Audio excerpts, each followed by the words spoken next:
Melina, hi, how are you? Hi, nice to meet you. I'm fine. How are you? You too. Very good, thank you. Welcome to Code, the interview series. Thanks for joining me.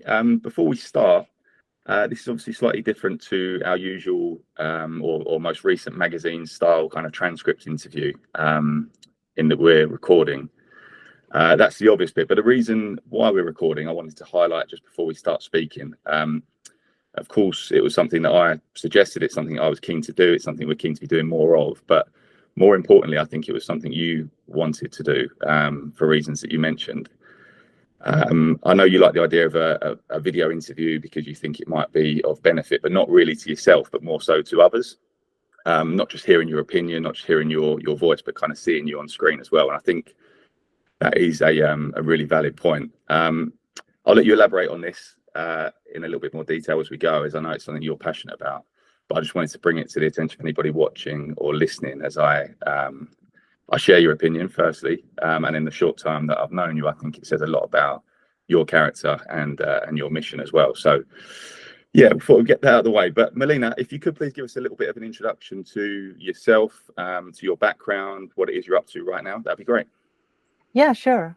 So I started as a software engineer more than 10 years ago. I studied computer hardware first, then I became a Java web developer, and then I moved into full stack web development. And I really enjoyed that because I never liked the stamp of you're just a Java developer. And after that, I then grew into leadership because I always wanted to support others to create a space in which software engineers thrive. And after a few leadership roles, I now became self-employed, and I'm supporting leadership in software engineering to build high-performing teams. And my mission is to grow excellence in software engineering. Excellent. You've touched on it there briefly, but the next question that I tend to put to people is to find out a little bit about your why. So why you did it, obviously why you got involved in software engineering, why it is something you're still doing, and what keeps you ticking. You've mentioned there about your kind of, your passions, your mission, if you like, but can you elaborate on that slightly? Yeah, sure. So I started coding when I was at school. In my opinion, it was rather late. It was at the age of 16 or so, and I felt intimidated by all the boys that already started at the age of 10 or so. And I always thought of it as a hobby. And I nearly didn't consider a career in software engineering. But really, really luckily, I told that to my boyfriend, and I really limited myself and was sexist to myself. I said, I can't become a software engineer because I'm a girl. At the age of 18, 19, I still said I'm a girl and not a woman. And back then, luckily, my boyfriend, and now he's my husband, he called that out. He said, that's bullshit. And that really, really unleashed me. And it was, it was really helpful to have that bullshit call and then just go into software engineering. And it's been a good choice. And I want to also, and that's the reason that you mentioned earlier, for me being on video, I also want to bring that message to other women in tech, or women who consider to become a woman in tech, to not limit yourself because of your own sexist behaviors. It's not helpful. It's not that bad. I mean, you will encounter some strange situations, but most of the time I met a lot of men in software engineering who were really encouraging me, who were supportive, helpful, who were not limiting me at all. So if there's this limitation in your head, just remove it. Excellent. Sounds like there's some good guys out there, and you've got one of them by the sounds of it. Definitely, yes. Language-wise, not to just kind of hone in entirely on software engineering after everything you spoke about there, but technology-wise, you started with Java. You mentioned that it was kind of the early part of your journey. Is that still your sort of preferred language, your go-to right now? Well, actually not. So as I said, I've transitioned into leadership, so I'm not really actively coding anymore. I'm able to read code, I'm able to do code reviews, I'm able to support engineers with training. But right now I'm no longer like actually delivering software, but rather supporting people who deliver software. And I consider myself a polyglot programmer. So I like to use the best tool for the job. And Java has this advantage of this rich ecosystem. And there's a lot of people out there who know Java. So if you want to build a very sophisticated application and you need a lot of software engineers, Java might be a very good choice because it's built on a stable foundation and you will always find people who are already proficient in that language. Of course, software engineers also are eager to learn new languages. So if you want to attract software engineers that consider themselves more modern, Java might not be the right choice. So you might want to look more into Kotlin or into JavaScript languages that are more prominent right now. For me, the language or the ecosystem that I loved most was Ruby on Rails, because Ruby on Rails really has this, really nails this approach of convention over configuration. You can get so much done with so little code, and especially if you're doing MVPs or small scale applications, you really benefit from that approach and can build good software fast. Excellent. Okay, great. I think you might get a few people challenge your opinion on if you want to be modern, perhaps don't pick Java. I think a few people that challenge that. But I completely see your point. I mean, obviously JVM is very wide in itself, and Kotlin obviously is in hand with, and lots of people at the moment we're seeing it. From a recruitment angle, the attention and the I guess wish that people have to move into Kotlin is more and more common these days. Yeah. You mentioned obviously early on your your career went in the direction it did for the reasons that you've mentioned, but has there been any sort of pivotal moments since, anything that's kind of significantly impacted your professional growth or led to where you are now, to kind of making the decisions you've made? Yeah, definitely. There was a company that I joined as a lead engineer. So the idea was to be kind of a tech lead. And when I joined, I realized that there was a large gap in people leadership, and the whole engineering department basically was without proper people leadership, without a vision for the organization. So I said, okay, let me take that gap, let me fill that gap, because I can't be a tech lead in an organization that's not clearly structured, where so many questions are open on the strategic level. And I offered to become software engineering manager there and fill that gap. And it was a startup. In startup, you have a lot of quick decisions. And one of the quick decisions was to give me that role and to let me do my job. And I basically doubled the engineering workforce there. I did team restructurings to enable the teams to have more autonomy and more focus.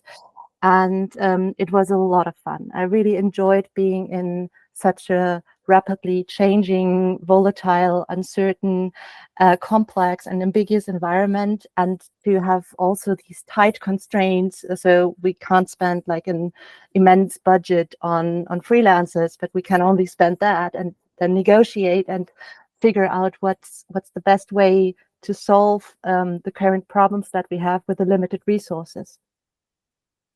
Okay, interesting. I know you work with some great people, Milena, and I think you're somebody that's quite quick to promote others as well, which is great. And this leads quite nicely into the next sort of topic, which is your area of expertise, obviously technical excellence, something that I want to talk to you about in a bit more detail. But firstly, are there any common traits or commonalities that you recognize among the highest performing engineers, kind of leaders that you've worked with? Yeah. So I think one key trait is humility. So to be able to accept that you can't know everything in the vast field of software engineering, and that you need the team, and that you need to enable teamwork in order to really get excellent work done, because no one can do it on their own in our software engineering environments. You just can't be the one hero who saves it all. You don't have the resources as a single person. So this understanding that my team is more important than my ego, that is the most key understanding, in my opinion. And then the willingness to learn, of course. So there's always more to learn. So you shouldn't be afraid or fall into imposter syndrome because you see that there's more to learn that you can ever learn in your lifetime. So that's also a trap. But nevertheless, you should be willing to broaden your knowledge continuously. Absolutely. And does that then lead into, I guess, your manifesto, something that you're working with right now around technical excellence? Yeah, exactly. So over the years, I've created my own so-called technical excellence manifesto, and it's inspired by the Agile manifesto. I really like that approach of saying we value this over that. And to me, it boils down to basically 6 statements that I always apply when I'm looking into software engineering. So one is collaboration over cooperation. And this is something that some people don't really get, that there's a difference, but there is. So collaboration is basically that people work so tightly together that you can't identify anymore what is the single task of a person, but rather that people contribute to the task in a way that's really weaving into each other, the work. And cooperation is more like factory style. So I'm doing this, and then I'm handing over, and then the next. So this is way more inefficient. It's way more agile to really truly collaborate. And this is something that some people are struggling with learning. And it's always important to push more to collaboration because it yields the better results than just cooperation, and it's faster, gives faster feedback. Then pairing over parallelizing. So this goes into the same direction. If you're working together on one thing, you can really focus as a team. If you are splitting tasks and people are working independently of each other, there will be waiting states. So this is also inspired by Kanban, that you're trying to maximize flow, and that you are really trying to get one thing out at a time, and then you look into the next thing, other than parallelizing and then waiting for each other and reducing or having more time that you actually then spend in the waiting states. And then there's automation over documentation. So if you have a big README file in your repository that explains how to merge, how to deploy, how to do this and that, people will neglect some things. They will do errors if they are repeating these instructions. And also these instructions might be outdated. If you're automating the instructions, so if you're automating your workflows, then it will immediately fail if you're not, if something is broken, if something is outdated. And repetitive tasks are done without errors, because if you're doing them manually, then you have more error proneness. Then convention over configuration, what I just said about Ruby, what I really like, that you don't have to configure all the things, makes so much things easier if you don't have to think all the time, how do I configure this, how do I configure that? Also important when you're providing an API to others. Incremental change over big bangs, again, very agile principle, but also something that some software engineers, even if they're doing Scrum or Kanban, are not getting right, that they are not really practicing continuous integration, but they have long living feature branches and then do big bangs. Not a good idea. So something to remember as a software engineer, that incremental change is very key to getting fast feedback, to doing less errors. And then the last one, work smart over work hard. And this is something that I especially contrast with startup style philosophy. I believe that as a knowledge worker, it's super important to get ample rest. If you don't get ample rest, you will do more errors. You will take wrong decisions. You will have a lot of rework, and rework is super costly. So if you can avoid rework by being relaxed, by just doing what is really necessary and not just accepting everything onto your workload and then doing everything in an exhausted way, and then you will do errors and have more rework and do more errors, and it's a vicious cycle. So I think it's super important to get ample rest and to really think of what am I investing my energy in, and to learn to say no to 90% of the things. Absolutely. Milena, you've got a lot of knowledge and a lot of advice to give in that area. I know this is something, not to go kind of off topic at all, but I know this is something that you're doing now actively as part of your business. You're offering kind of consulting services. I will, of course, attach links to your website, your LinkedIn, and everything in the description when this goes out. But could you perhaps give people an idea of firstly, what it is you're doing personally, how they get hold of you? Is this something you're able to do for anybody, or is this something you'd like to perhaps discuss in more detail? Yes, definitely. So basically, I'm offering 3 types of service. So one is leadership mentoring. So as a leader in software engineering, you can book me as your sparring partner. I can help you figure out solution hypothesis for the current problems that you're facing. And this could be very lightweight. It could be as simple as 1 session every 2 weeks or so. It could also include that we're discovering solution hypothesis where you think, okay, this is nothing that I can do because I'm already overloaded as a leader. And this is very typical, of course, that before, as a software engineer, you worked in a team, you could rely on your team, you could go on holiday. And then suddenly, as a leader, you're the lonely person at the top. So I want to also provide that support to leaders so that they can pull me in and dump some workload on me. And the workload that they can dump on me is all about professional development. So if we, for example, discover that the CI/CD workflow is broken in the team and needs more attention, then I can go into my second service, which is training for software engineers. And then we can do individual workshops, so individualized workshops targeted at the specific team, in which we first do some knowledge building around the topic that is a problem, and then go into details of how is it now, where do you want to go, and then support the team in making their workflows more excellent. So that's the second offer.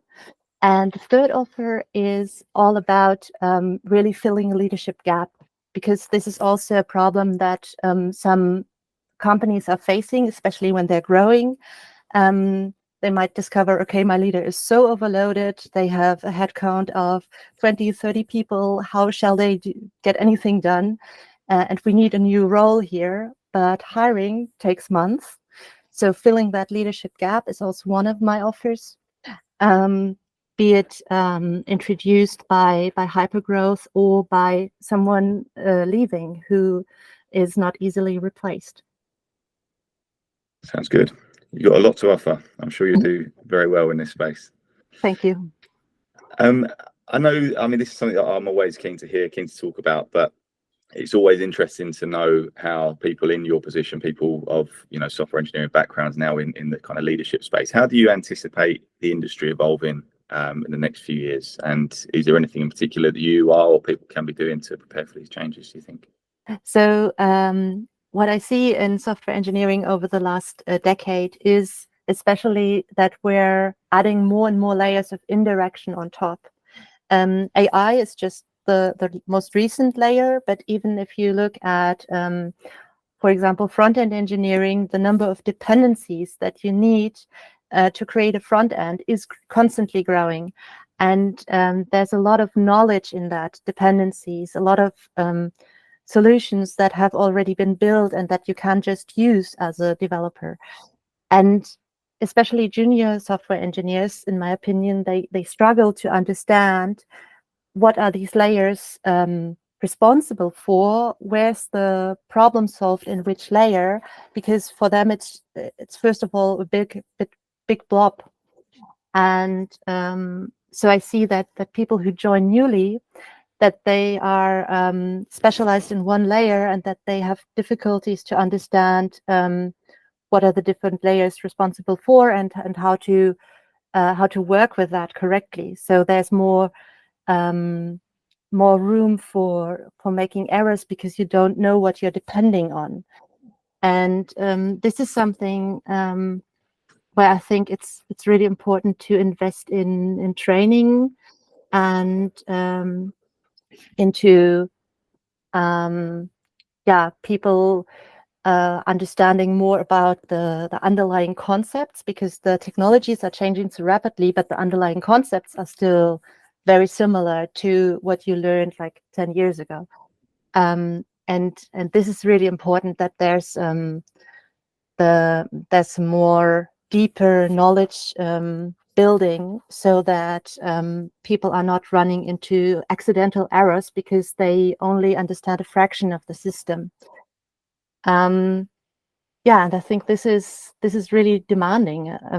The later you join, the more you have to learn, right? Absolutely. No, I completely agree. And on that point of junior engineers, you mentioned there the importance of them, kind of coming into the industry and doing things properly from the get-go. Having been a junior yourself not too long ago, if you could give a piece of advice to whether it's yourself as a junior or somebody new to the industry, what do you think that would be? Yeah, I think what I just started doing after 5 years or so, when I was into software engineering, now it's about 13. I only started then to start sharing my knowledge. And this is something that I could have started earlier and would have been also beneficial for me, because in my early years, I didn't really understand what do I know that others don't. For me, every new piece of knowledge that I picked up was new to me, and most probably totally old and common knowledge to all the others. But I was wrong there. And as a junior engineer, it's really important to also understand that you also will pick up knowledge that others don't have yet. And you can share this knowledge, and this is beneficial for your team, and this is beneficial for you. So the knowledge path in software engineering is not linear at all. It's not that you're going up a ladder or so, but it's super chaotic, and everyone knows something that others don't. So you can build on that. Important though, what I said about humility, you should stay humble, and you should ask more questions than give answers, and not go all the way to Mount Stupid and think you know everything 1 or 2 years into your career. So ask more questions than you give answers, and share your knowledge. Excellent. That's a great closing statement. I think stay humble is the biggest takeaway, of course, but the 2 ears, 1 mouth scenario summed up quite nicely there as well. Just listen more, speak less. But just to kind of pick up on something you did say about perhaps not wanting to share knowledge earlier, or not thinking that you can, not thinking that things you knew were things that other people didn't. Does that relay back to the imposter syndrome kind of thing that you mentioned earlier? Yeah, you think definitely. that ties in with that? Definitely. Yeah. I mean, I don't think that I've been deep into that, but definitely, especially when I transitioned from Java developer to full stack engineer, I was really intimidated because all my Java knowledge was no longer applicable in the other project that I was working on, and I was learning a lot of new technologies. And yeah, I first felt like everyone knows more than I do, and I really needed 1 or 2 years to understand that there are things that I know that they don't, and that I need to share it in order to make my team better. Absolutely. Good stuff. Excellent. Fantastic, Milena. Thank you. I think on that note, we'll wrap up. It's been brilliant speaking with you today. Thank you for all of the insight and advice that you've given us. As I said before, I will share your details on the post when it goes out so people can get in touch, and I hope they do. Hopefully we can collaborate again at some point in the future, whether it's an event or meetup of some sort. It'd be great to have you along as a speaker for one of our code events. That'd be brilliant. But if we leave it there, and we'll catch up again soon, no doubt. Yeah, thank you so much, Sam. I'm looking forward to the other people coming up in this interview series, and I'm very happy to kick it off. Thank you very much. Cheers, Milena. Take care. Cheers. Bye.